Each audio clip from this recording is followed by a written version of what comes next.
dhinaca kalena golaha wasiirada ee maamul goboleedka Jubbaland ayaa war ka soo saaray dagaaladii dhawaan ka dhacay gobolka Gedo iyagoo dhinaca kalena soo dhaweeyay warbixintii guddiga IGAD ay ka soo saareen socdaalkoodii xaqiiqo raadinta ahaa wariyaha VOA Aadan Maxamuud Sayid ayaa warbixintan ka soo diray magaalada Kismaayo. Madaxweyne Kuxigeenka koowaad ee dowlad goboleedka Jubbaland Maxamuud Sayid Aadan oo ka hadlayay arrimaha xiisadda ka jira degmada Beled Xaawo ee gobolka Gedo iyo warmurtiyeedkii ka soo baxay guddigii IGAD loo xil saaray ayaa waxa uu ugu horeyn ka hadlay wafdigii xaqiiq raadinta ahaa ee dowladda federaalka ay shalay u dirtay degmada Beled Xaawo ee gobolka Gedo kuwaas oo uu sheegay in aysan sax ahayn booqashadooda degmadaasi waa sida uu hadalka u dhigay. Waxa uu sidoo kale soo hadal qaaday jirdil uu sheegay in loo geystay ciidamo ka tirsan Jubbaland oo ay qabteen ciidamada dowladda. qodobka kale oo ka hadlayna waxa weeyaan Beled Xaawo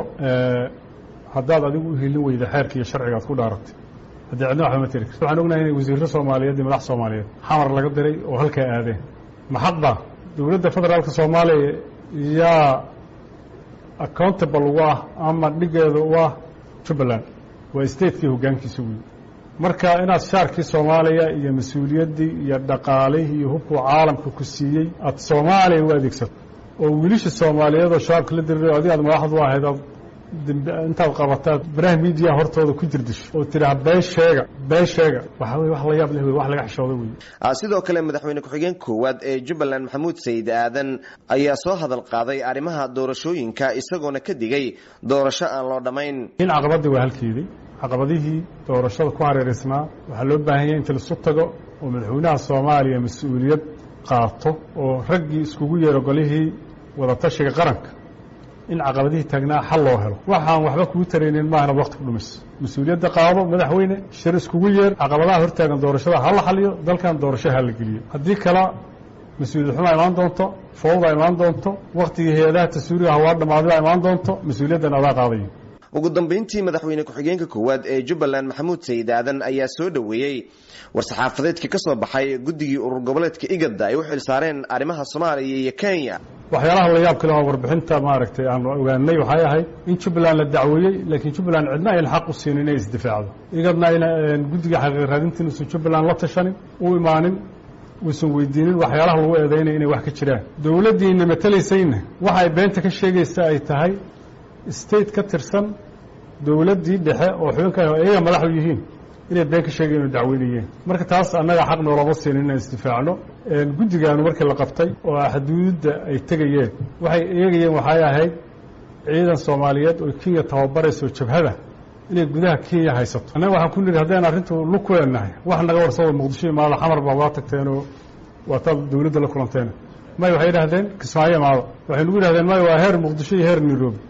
laakiin markii raboorkii soo baxay waxaan aragnay qodobada ay dawladda federaalka Jubbaland ku dacweysay waa nin isdacweeyay asiga dawladdiisa dacweeyay ciduu mas'uulka ka ahaa dacweeyay haddana xaq loo siin inay ka jawaabaan weey laakiin markaanu aragnay warbixinta waxaanu aragnay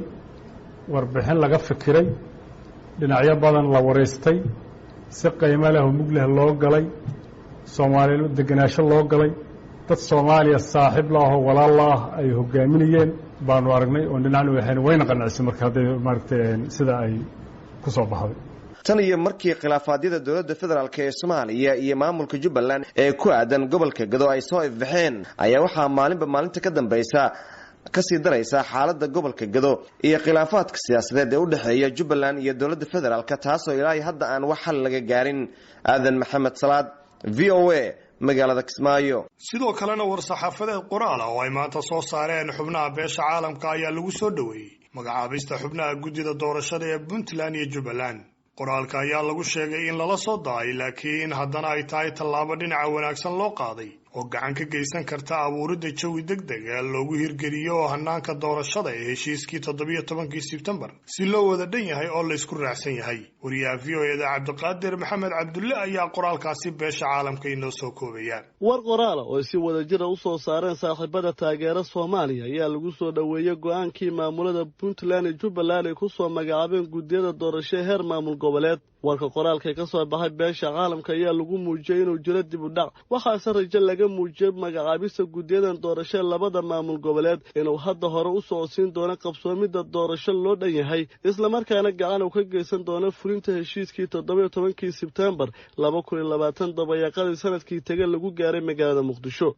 saaxiibada caalamiga ah ee taageera Soomaaliya ayaa si buuxda u taageeray soo jeedinta in la qabto shir degdeg ah oo u dhaxeeya dawladda dhexe Soomaaliya iyo dawladda xubnaha ka ah dawladda federaalka si xal looga gaaro arrimaha ka dhiman fulinta doorasho wada ogola. saaxiibada Soomaaliya ayaa ku baaqay in la qabto doorasho lagu midaysan yahay iyadoo laga fogaanayo isbarbaryac. beesha caalamka ayaa mar kale ku celisay ilaalinta xurriyadda siyaasadda midda saxaafadda iyo tan amniga. warka qoraalka ka soo baxay beesha caalamka sidoo kale waxaa lagu dul istaagay qoondada haweenkay ku yeelan doonaan ka qaybgalka siyaasadda Soomaaliya iyadoo la muujiyay ahmiyadda ay leedahay inaan marna laga gudbin oo la dul istaago.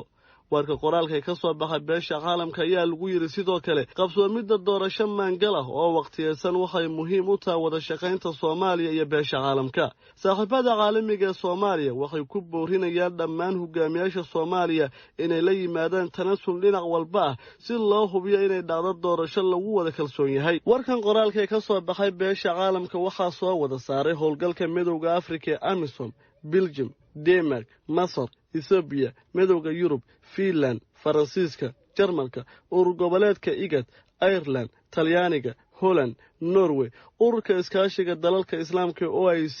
Suudaan, Sweden, Switzerland, Turkey, Uganda, boqortooyada midowga reer Britain, dawladda Mareykanka iyo qaramada midoobay. Cabdulqaadir Okey, VOA, Muqdisho.